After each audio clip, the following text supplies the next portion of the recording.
Coke 2-1 minute ভিজিয়ে রাখুন, chewing gum উঠে আসবে।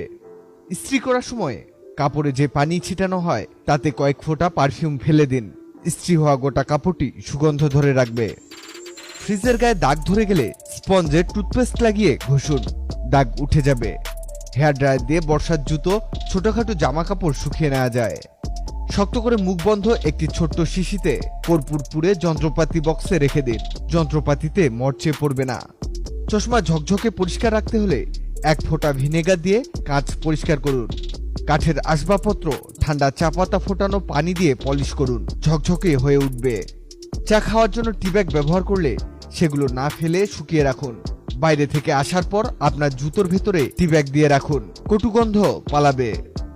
1 মিনিট চোখের পাপড়ি ঘন ঘন নাড়াতে থাকুন। ক্লান্ত চোখ আপনাকে তাড়াতাড়ি ঘুমোতে সাহায্য করবে। ডিটারজেন্টের সঙ্গে একটি লেবুর রস ও 1 চামচ ফিনাইল মিশিয়ে বাথরুমের টাইলস ঘষে দেখুন কেমন ঝকঝক করে। ছোট 1 টুকরো ফ্লানেল বা কম্বলের কাপড়ে পাতিলেবুর রস মাখিয়ে চামড়ার ব্যাগ বা সুটকেস ঘষলে চামড়ার উজ্জ্বলতা বাড়বে। ঘরে চড়ুই পাখি বাসা বাঁধতে চায়?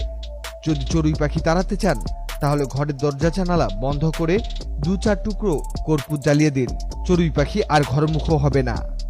উলের পোশাক ধোয়ার পর 1 বালতি জলে আধা চামচ গ্লিসারিন দিয়ে তাতে ডুবিয়ে নিন, পোশাকের নরম ভাব বজায় থাকবে।